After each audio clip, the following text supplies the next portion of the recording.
Social മീഡിയയിലെ താരമായിരുന്ന അഖിൽ എന്നാഴിയുടെ ഭാര്യ ഒളിച്ചോടിയ കാര്യമൊക്കെ എല്ലാവരും വാർത്തയിൽ അറിഞ്ഞത് കാണും. ഞാനും അതിനെപ്പറ്റി വീഡിയോ ചെയ്തിട്ടുണ്ടായിരുന്നു. അപ്പോൾ അതുമായി ബന്ധപ്പെട്ട് ഒരു ഓഡിയോ പുറത്ത് വന്നിട്ടുണ്ട്. മേഘയുടെ അച്ഛൻ്റെ ഒരു ഫ്രണ്ടെന്നല്ല, അയാൾ ലീഗൽ കാര്യങ്ങളൊക്കെ നോക്കുന്ന ഒരാളാണ്. അപ്പോൾ ആളുടെ ഭാഗത്തുനിന്ന് ഒരു ഓഡിയോ പുറത്ത് വന്നിട്ടുണ്ട്. ആദ്യം ആ ഓഡിയോ നമുക്കൊന്ന് കേട്ടിട്ട് വരാം. ഈ രാത്രി ഒരു 12:30 ആയപ്പോഴാണ് എന്നെ അദ്ദേഹം വിളിക്കുന്നത്, ഈ കുട്ടിയുടെ പിതാവ് വിളിക്കുന്നത്. അദ്ദേഹത്തിന്റെ പേര് പത്മകുമാർ. അതായത് ആദ്യത്തെ അച്ഛൻ. ഈ കൊച്ചിനെ 2 അച്ഛന്മാരാണ് അറിയാമല്ലോ. ഒരു അഡ്വക്കേറ്റ് ഷാജി നൂറനാട്, കോൺഗ്രസ് പാർട്ടിയുടെ ആലപ്പുഴ ജനറൽ സെക്രട്ടറി ആയത്. കോൺഗ്രസ് പാർട്ടിയുടെ ചെറിയൊരു നേതാവാണ് അവിടുത്തെ. അപ്പം അമ്മ ലത എന്നാണ് പേര്, അമ്മയുടെ പേര്. അപ്പൊ ഇവര് ഡിവോഴ്സ് ആയതാണ്. ഫസ്റ്റിലെ ഇവര് തന്നെ കൊടുത്തപ്പോ ഒളിച്ചോടിയതല്ല. അതായത് പത്മകുമാർ ഈ കൊച്ചിനെ ഒന്ന് അമ്മയും കൂടെ ജീവിക്കുമ്പോൾ അവർ ഒളിച്ചോടിയതല്ല. പക്ഷെ പല ചാനലുകൾ ഒളിച്ചോടിയതായിട്ട് വന്നത് മ്യൂച്വൽ ഡിവോഴ്സ് ചെയ്തതാണ്. അങ്ങനെയാണ് ഷാജിയെ കിട്ടുന്നത്. പിന്നെ ഈ കുട്ടി അവരുടെ കൂടെയാണ് പറഞ്ഞതൊക്കെ, ഈ 2ാം അച്ഛന്റെ കീഴിൽ. പിന്നെ അവിടെ നിന്ന് എന്തൊക്കെ പ്രശ്നം ഉണ്ടാക്കി 1ാം അച്ഛന്റെ വീട്ടിൽ വന്ന് കൊച്ചിന് കുറച്ച് കാര്യങ്ങളൊക്കെ വിഷമമൊക്കെ ആയിട്ട് പുള്ളിയുടെ കൂടെ നിന്നിട്ടുണ്ട്. കൂടുതലും ഭൂരിഭാഗം നിന്ന ലതയുടെ കൂടെയാണ്. ഇത് 1ാമത്തെ അച്ഛനാണ്, ഒരു ശുദ്ധനാണ്. ആള് ഭയങ്കര ഒരു പിതാവിനും ഇല്ലാത്ത സ്നേഹമാണ് ഈ മോളോട്. പക്ഷെ അങ്ങനെയാണ് കൊഞ്ചിച്ച് വളർത്തിയത്. കാശുണ്ട്, അത്യാവശ്യം നല്ല പണവുണ്ട്. പുള്ളിയുടെ ലീഗൽ കാര്യങ്ങളെല്ലാം ചെയ്ത് കൊടുക്കുന്നത് ഞാൻ. അങ്ങനെയാണ് ഞാനുമായിട്ടുള്ള പുള്ളിയുടെ ബന്ധം. പുള്ളിക്ക് ഒരുപാട് സ്വത്തുക്കളും കാര്യങ്ങളൊക്കെ ഉള്ളത്. പുള്ളിയുടെ ലീഗലായിട്ടുള്ള കാര്യങ്ങളെല്ലാം നോക്കുന്നത് ഞാൻ. ഇപ്പം ഈ കുട്ടിയെ എത്രയും പെട്ടെന്ന് പിടിക്കാൻ വേണ്ടി രമേശ് ചെന്നിത്തലയെ ബന്ധപ്പെട്ട് ഉറങ്ങിക്കിടന്ന സ്ത്രീയെ ഉണർത്തി 2 മണിക്കൂറിനുള്ളിൽ പിടിച്ച് ഇവനെയും അവളെയും കൂടെ പിടിച്ച് സ്റ്റേഷനിൽ കൊണ്ടുപോയിച്ച് ഞാനാണ്. എന്നിട്ട് ഞാനും പത്മകുമാരും കൂടെ ഈ കുട്ടിയുടെ അച്ഛനും കൂടെ സ്റ്റേഷനിൽ പോയി. എന്നോട് ഈ കൊച്ചിന്റെ അമ്മയും 2ാം അച്ഛനും സംസാരിച്ചുകൊണ്ട് നിൽക്കുകയാണ്. ഒരു കാരണവശാലും ഇപ്പം പിന്നിങ്ങല്ല. അപ്പൊ ഈ പത്മകുമാരനോട് സംസാരിക്കാൻ അതിനെപ്പോഴും കോടതിയിൽ വിളിച്ചു. അങ്ങനെ ഈ കുട്ടി വേണ്ടി കോടതി പോയി കോടതിയിൽ ജഡ്ജി ചോദിച്ചു ആരുടെ കൂടെ പോകാൻ താല്പര്യം ചോദിച്ചപ്പോൾ അവരുടെ കൂടെ പോകാനെന്ന് പറഞ്ഞു. അങ്ങനെ അതൊക്കെ അറിയാമല്ലോ, അതൊക്കെ കാര്യങ്ങൾ തന്നെയാണ്. അത് കഴിഞ്ഞിട്ട് ഒരു 3-4 ദിവസം കഴിഞ്ഞപ്പോൾ ഈ കുട്ടി പറഞ്ഞാൽ ഞാൻ അച്ഛൻ്റെ അടുത്തോട്ട് വരുവാണ്. എനിക്ക് അച്ഛനെ കാണണം, എനിക്ക് കുറെ കാര്യങ്ങൾ. പക്ഷേ ഈ കുട്ടി 1 വർഷം മുമ്പ് തൊട്ട് ഇവരോട് എല്ലാവരോടും പറയുന്നുണ്ട് ഇവരുടെ ദാമ്പത്യ ജീവിതത്തിൽ പ്രശ്നങ്ങളാണ്, എനിക്ക് സംസാരിക്കണം, ഞാൻ അൺഹാപ്പിയാണ് ഒത്തിരി പ്രാവശ്യം പറയുന്നുണ്ട്. അത് ഈ പത്മകുമാർ എന്നോട് പറയുന്നുണ്ട്. അപ്പൊ ഇവർക്കെല്ലാം ഒരു നാണക്കേട് കല്യാണം കഴിഞ്ഞിട്ട് ആയതേ ഉള്ളൂ. സാധാരണ ചട്ടിങ് കലമ്പം തട്ടിമുട്ടി നോക്കി അത് ക്ലിയർ ആയിക്കോളൂ എന്നുള്ള സീരിയസ് ആണെന്നും അറിയില്ല. അഖിലിന്റെ അച്ഛനുമായിട്ടുള്ള ഒരു വിഷയങ്ങളൊക്കെ ഈ കുട്ടി പറയുന്നു. അങ്ങനെ ഒരു പ്രോബ്ലം അവരുടെ വീട്ടിൽ ആ കുട്ടിക്ക് ഒട്ടും നിൽക്കാൻ വയ്യാത്ത ഒരു അവസ്ഥ വരികയൊക്കെ ചെയ്യുമ്പോൾ അങ്ങനെ ബസ്സിൽ പോകുമ്പോൾ ഇതിനുമായിട്ട് കമ്മിയാകുകയും അവരുടെ ഒരു സുരക്ഷിതത്വം തന്നെ ഇറങ്ങി പോകുന്നു. അതെ, അവിടെ ഈ കുട്ടി പഠിക്കാൻ പോകുന്ന അവിടെ ബസ്സിലായി. ഇല്ല, അവൻ കല്യാണം കഴിച്ചിട്ടില്ല. അവന് പ്രേമം ഉണ്ടായിരുന്നത് ഇതായിപ്പോയി. അനുവിന് ഒരു അച്ഛൻ മരിച്ചു പോയത്, അമ്മയും ഒരു അനിയനും മാത്രമുള്ള അനുവിന്. ചെറിയൊരു വീടാണ്, അത്യാവശ്യം ചെറിയ ഒരു 10-50 സെന്റ് സ്ഥലമുണ്ട്. ഗവൺമെന്റ് ജോലിയൊന്നുമില്ല. 750 രൂപയുടെ ഡെയിലി ബേസിനാണ് ഇപ്പോഴും പോയിക്കൊണ്ടിരിക്കുന്നത്. താൽക്കാലിക ജോലിയാണ്. എംപ്ലോയ് ഒരു വകുപ്പുണ്ടല്ലോ, 700 ഡെയിലി അന്നു പോകുന്ന അന്ന് കാശ് കിട്ടും. ഈ കുട്ടിയായിട്ട് സഹത്തിലാവുന്നു. ഇവരങ്ങനെ രാത്രിക്ക് പോകുന്നത് കുറച്ച് 3-4 ദിവസം കഴിഞ്ഞു. 4 ദിവസം 4-5 ദിവസം കുട്ടി വിളിച്ച് വന്നു. വേറെ ജീവിതം അടുത്തിട്ടൊന്നുമില്ല. അവനോട് അനുഭവം മേടിച്ചിട്ട് തന്നെ പുള്ളി കുട്ടിയെ വീട്ടിൽ കൊണ്ടുവന്നിരിക്കുന്നത്.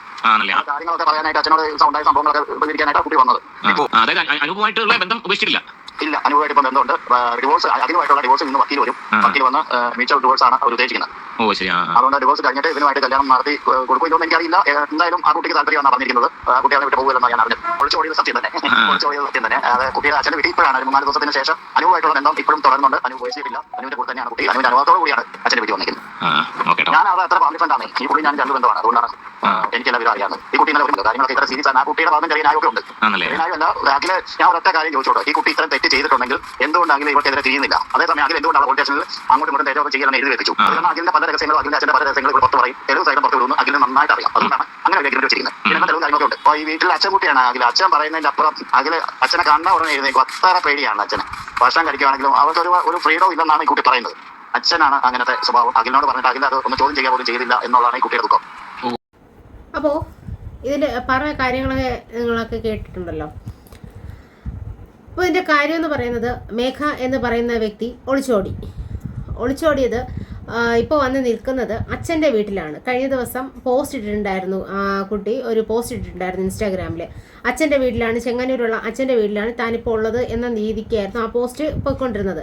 അപ്പോൾ മനോരമ ന്യൂസോ ഏതോ ഒരു ന്യൂസ് ചാനൽ, എനിക്ക് ഓർക്കുന്നില്ല, ഏതോ ഒരു ന്യൂസ് ചാനലിൽ വാർത്ത വന്നിട്ടുണ്ടായിരുന്നു. മേഘ എന്ന് പറയുന്ന കുട്ടി ഒളിച്ചോടിയിട്ടില്ല, അതൊരു തെറ്റായ വാർത്തയായിരുന്നു എന്നുള്ള തരത്തിലൊക്കെ ന്യൂസ് വന്നിട്ടുണ്ടായിരുന്നു. പക്ഷേ ഒളിച്ചോടി എന്നുള്ളത് സത്യം തന്നെയാണ്. ഇത് അറിയാവുന്ന ആൾ തന്നെയാണ് പറയുന്നത്. അപ്പോൾ ഒളിച്ചോടി എന്നുള്ളത് സത്യം തന്നെയാണ്. പക്ഷെ ഞാൻ മുൻപത്തെ വീഡിയോയിലും പറഞ്ഞതുപോലെ അത് ചെയ്തത് ശരിയായില്ല. കാരണം അവൾക്ക് എന്തെങ്കിലും ബുദ്ധിമുട്ടുണ്ടെങ്കിൽ, അല്ലെങ്കിൽ പ്രശ്നം ഉണ്ടെങ്കിൽ അത് വീട്ടുകാരോട് സംസാരിച്ച് അത് മാറി നിൽക്കാമായിരുന്നു. അത് ഒളിച്ചോട്ടമല്ല. കാരണം അവൻ്റെ കൂടെ നിന്നിട്ട് ഇറങ്ങി ഓടിയത് അത് ഒരിക്കലും അംഗീകരിച്ചു കൊടുക്കാനായിട്ട് പറ്റില്ല. പിന്നെ അന്ന് ഞാൻ പറഞ്ഞിട്ടുണ്ടായിരുന്നു, കാരണം ഒരാളുടെ പക്ഷം മാത്രം കേട്ടിട്ട് നമുക്ക് സംസാരിക്കാൻ പറ്റില്ല. കാരണം എന്താണോ വിഷയം എന്നുള്ളത് നമുക്ക് അറിയാൻ പറ്റില്ല. കാരണം ഇതിപ്പോൾ രണ്ട് ഭാഗത്തും തെറ്റ് വന്നു പോയിട്ടുണ്ട്. കാരണം ഇവിടെ അഖിലിൻ്റെ അച്ഛനാണ് പ്രശ്നമെന്നാണ് പെൺകുട്ടി പറയുന്നത്. അച്ഛനെ കാണുമ്പോഴത്തേക്കും ഇവന് ഭയങ്കരമായിട്ടുള്ള പേടിയാണ്, അച്ഛനെ കണ്ടാൽ മതി അപ്പം ചാടി എഴുന്നേൽക്കും. അപ്പം ഭയങ്കര ഒരു പേടിയും കാര്യങ്ങളൊക്കെയാണ്. അപ്പോൾ അച്ഛനെ പറ്റി ഒരു കാര്യം പറഞ്ഞു, അത് ചോദിക്കാനോ ഒന്നിനും അഖില് തയ്യാറാകുന്നില്ല. അങ്ങനത്തെ വിഷയങ്ങളൊക്കെ പറയുന്നു. അത് എന്താണെന്നുള്ളത് അവർ പുറത്ത് പറയുന്നില്ല, അത് അവരുടെ പേഴ്സണൽ കാര്യം, അതിലേക്ക് നമ്മളും കടക്കുന്നില്ല. പക്ഷേ ഈ കുട്ടിയെ മാത്രം വലിച്ച് ചിലർ ഭയങ്കര ക്രൂരമായിട്ട് വലിച്ച് കീറുന്നുണ്ട്. അപ്പോൾ അതൊന്നും ഇല്ലാതാക്കുക. കാരണം രണ്ടുപേരുടെ ഭാഗത്തും ഇപ്പോൾ വീഴ്ച വന്നിട്ടുണ്ട്. അത് അവർ രണ്ടുപേരും മ്യൂച്വലായിട്ട് ഇപ്പോൾ ഡിവോഴ്സ് കൊടുക്കാനായിട്ട് പോവുകയാണ്. അതിൽ നല്ലൊരു തീരുമാനമായിട്ട് നല്ലൊരു കാര്യമായിട്ട് നടക്കട്ടെ. അതല്ലാതെ ഈ കുട്ടിക്ക് എന്താണോ ഇഷ്ടം ആ ഒരു രീതിക്ക് നീങ്ങാനായിട്ട് വീട്ടുകാർ ശ്രമിക്കട്ടെ. ഇത് ആരുടെ ഭാഗത്ത് നമുക്ക് ഇപ്പം തെറ്റ് പറയാനായിട്ട് പറ്റില്ല, രണ്ടുപേരുടെ ഭാഗത്തും തെറ്റുണ്ടല്ലോ. അപ്പോൾ ഒരാളെ മാത്രം പഴിചാരി ഒരാളെ മാത്രം കുറ്റപ്പെടുത്തിക്കൊണ്ടിരുന്നാൽ ശരിയാവില്ല. മുൻപും ഞാൻ വിചാരിച്ചിരുന്നു അഖിൽ എന്തുകൊണ്ട്, അല്ലെങ്കിൽ പോണവർ പോട്ടെ, അല്ലെങ്കിൽ അതെല്ലാം കഴിഞ്ഞു എന്നുള്ള തരത്തിൽ തന്നെയാണ് അവൻ നിൽക്കുന്നത്. അല്ലാതെ അതൊക്കെ കഴിഞ്ഞു പോയി. കാരണം അവളെ ഇറങ്ങി പോയി ഒരു 2-3 ദിവസം കഴിഞ്ഞപ്പോൾ തന്നെ വീഡിയോ വന്നിട്ടുണ്ടായിരുന്നു എന്ന് തോന്നുന്നു സോഷ്യൽ മീഡിയയിൽ. അപ്പോൾ ഞാൻ വിചാരിച്ചു അവന് അത്ര വിഷമമൊന്നും ഇല്ലേ എന്നുള്ള തരത്തിൽ ഞാൻ ചിന്തിച്ചു. ആ ഒരു ഇതാണ്. കാരണം എത്രയൊക്കെ സ്നേഹിച്ചിട്ടും അല്ലെങ്കിൽ എത്ര ഭയങ്കര സ്നേഹമില്ല ഇഷ്ടമില്ല എന്നൊക്കെ പറഞ്ഞിരുന്നാലും ഒരു മനസ്സിനകത്തൊരു വേദനയും ഒരു വിഷമമൊക്കെ ഉണ്ടായിരിക്കും. പക്ഷേ അങ്ങനത്തെ ഒരു വിഷമം മൂവ് ഓണായി പോവുകയാണെങ്കിൽ അത് നല്ലൊരു കാര്യം തന്നെയാണ്. പക്ഷേ വീഡിയോ ആയിട്ട് വന്നപ്പോൾ ഞാനത് ശ്രദ്ധിച്ചു, വലിയ കുഴപ്പം കാണില്ലായിരിക്കും എന്നുള്ള തരത്തിലായിരുന്നു വിചാരിച്ചത്. അപ്പോൾ രണ്ടുപേർക്കും അങ്ങോട്ടും ഇങ്ങോട്ടും എന്തൊക്കെയോ പ്രശ്നങ്ങളുണ്ട്. അവർ രണ്ടുപേരും അത് കഴിഞ്ഞു. അപ്പോൾ നമ്മളും ഇനി ഇവിടെ കൊണ്ട് അത് അവസാനിപ്പിക്കുകയാണ്. ആരും ഇതിനെതിരായിട്ട് ആ കുട്ടി പോയതിലോ അല്ലെങ്കിൽ വന്നതിലോ അതിലൊന്നും നമ്മളും ഇനി ഇടപെടാനായിട്ട് പോകണ്ട. ആ കുട്ടിയായി അഖിലായി അവരുടെ പാടായി അവർ സോഷ്യൽ മീഡിയയിൽ നിറഞ്ഞിരുന്ന അവരുടെ ഭാഗങ്ങൾ അല്ലെങ്കിൽ അവരവരുടെ കാര്യങ്ങൾ നല്ല രീതിയിൽ ചെയ്ത് പോയിക്കൊണ്ടിരിക്കട്ടെ. പക്ഷേ ഇത് മറ്റുള്ളവർ ഇതൊരു എക്സ്ക്യൂസായിട്ട് എടുക്കരുത്. കാരണം അവരങ്ങനെ ചെയ്തല്ലോ ഇവരിങ്ങനെ ചെയ്തല്ലോ എന്നുള്ള തരത്തിൽ അവരങ്ങനെ പോയപ്പോൾ കുഴപ്പമില്ല ഇവരിങ്ങനെ പോയപ്പോൾ കുഴപ്പമില്ല ആ ഒരു രീതിക്ക് പുതുതലമുറ ഏറ്റെടുക്കരുത്. ആരും സപ്പോർട്ടിന് ഉണ്ടാവത്തില്ല. ഇതും നല്ലൊരു കാര്യവും നല്ല ഞാൻ പറയുന്നത്. രണ്ടുപേരുടെ ഭാഗത്തും തെറ്റുണ്ടെന്ന തരത്തിലാണ് പറയുന്നത്. അല്ലാതെ ഇവൻ്റെ കൂടെ കഴിഞ്ഞിട്ട് ഇറങ്ങിപ്പോയത് അത് വലിയൊരു തെറ്റ് തന്നെയാണ്. അല്ലെങ്കിൽ കുറച്ച് ദിവസം അല്ലെങ്കിൽ ഒരാഴ്ചയെങ്കിലും മാറി നിന്നിട്ട് പോയിരുന്നെങ്കിൽ പോലും കുഴപ്പമില്ല. ഇത് അവൻ്റെ കൂടെ അവൻ്റെ വീട്ടിൽ നിന്നാണ് ഇറങ്ങിപ്പോയിട്ടുണ്ടായിരുന്നത്. അതും അച്ഛൻ്റെ കൂടെ അല്ല, ആ പയ്യൻ്റെ കൂടെയാണ് ഇറങ്ങിപ്പോയിട്ടുണ്ടായിരുന്നത്. അതുകൊണ്ട് അതൊരിക്കലും തെറ്റല്ല എന്ന് ഞാൻ പറയുന്നില്ല. അതുപോലെ തന്നെ ഈ എന്തെങ്കിലും പ്രശ്നങ്ങളോ ബുദ്ധിമുട്ടുകളോ ഉണ്ടെങ്കിൽ അവിടെ കടിച്ചു തൂങ്ങി കിടക്കാനും ഞാൻ പറയത്തില്ല. ആരും അങ്ങനെ ഇപ്പോൾ സഹിച്ചും ക്ഷമിച്ചും ഒന്നും നിൽക്കുന്നവരൊന്നും അല്ല ഇന്നത്തെ തലമുറയെന്ന് പറയുന്നത്. അപ്പം അത് പണ്ടൊക്കെ ആയിരുന്നു.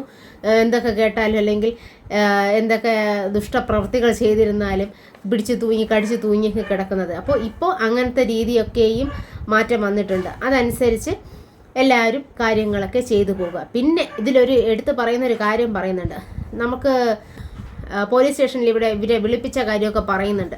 ഞാൻ മുൻപ് ഒരു വീഡിയോയിൽ പറഞ്ഞിട്ടുണ്ടായിരുന്നു, പണവും ആൾബലവും ഉണ്ടെങ്കിൽ മാത്രമേ നമുക്കൊരു കാര്യം സാധിച്ചെടുക്കാനായിട്ട് സാധിക്കത്തുള്ളൂ. സാധാരണക്കാർക്ക് ഒരു നിയമം പോലും ഇവിടെ ഇല്ല. അവർക്ക് ന്യായവും ഇല്ല, നീതിയില്ല, ഒന്നുമില്ലാത്തൊരവസ്ഥയാണ്. കഴിഞ്ഞ ദിവസം ഞാൻ വാർത്ത ഇട്ടിട്ടുണ്ടായിരുന്നു ഒരു ഐഷ ഡോക്ടറിനെ പറ്റി. അവർ എത്ര ദിവസം കൊണ്ടാണ് സമരം ചെയ്യുന്നത്? ആരെങ്കിലും തിരിഞ്ഞു നോക്കുന്നുണ്ടോ? ആരും തിരിഞ്ഞു നോക്കുന്നില്ല. പണം ഉണ്ടോ? ആളുണ്ട്. പണം എവിടെ എറിയുന്നോ അവിടെ ആൾക്കാർ നിൽക്കും. പണം എവിടെയുണ്ടോ അവിടെ എല്ലാ കാര്യങ്ങളും ചെയ്ത് കൃത്യമായിട്ട് കൊടുക്കും. ഇവിടെയും മേഘയുടെ കാര്യത്തിലും അങ്ങനെ തന്നെയാണ്. കാരണം അച്ഛൻ്റെ സൈഡിൽ രാഷ്ട്രീയപരമായിട്ട് അവളുടെ അച്ഛൻ്റെ സൈഡിൽ രാഷ്ട്രീയപരമായിട്ട് ആൾക്കാരും പിടിപാടൊക്കെ ഉള്ളത് കൊണ്ട് അവരെ നേരത്തെ കണ്ടെത്താനായിട്ടൊക്കെ സാധിച്ചു. പക്ഷേ ഇത് സാധാരണക്കാരുടെ ഒരു ജീവിതത്തിലേക്ക് വരുമ്പോൾ അത് നേരെ ഓപ്പോസിറ്റ് ആയിരിക്കും കാര്യങ്ങൾ. അവരെ കണ്ടെത്താനും പറ്റില്ല, ഒന്നിനും പറ്റില്ല. അതിന് എന്ത് തന്നെ കേസുകളായിരുന്നാലും ശരി, ഒരു കൊലക്കേസായാലും ശരി, ഒരു എന്ത് കേസുകളായിരുന്നാലും, ഒരു നിസ്സാര കേസ് മുതൽ വലിയ കേസ് വരെ ആയിരുന്നാലും ഒരു പാവപ്പെട്ടവന് നീതി കിട്ടുന്നത് അത് അവൻ മരിച്ചു കഴിഞ്ഞാലും കിട്ടുമെന്ന് ചോദിച്ചാൽ അതും പാടാണ്.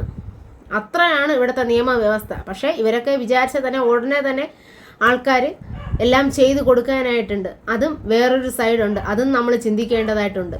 അപ്പോൾ ഇത്രയേ ഉള്ളൂ.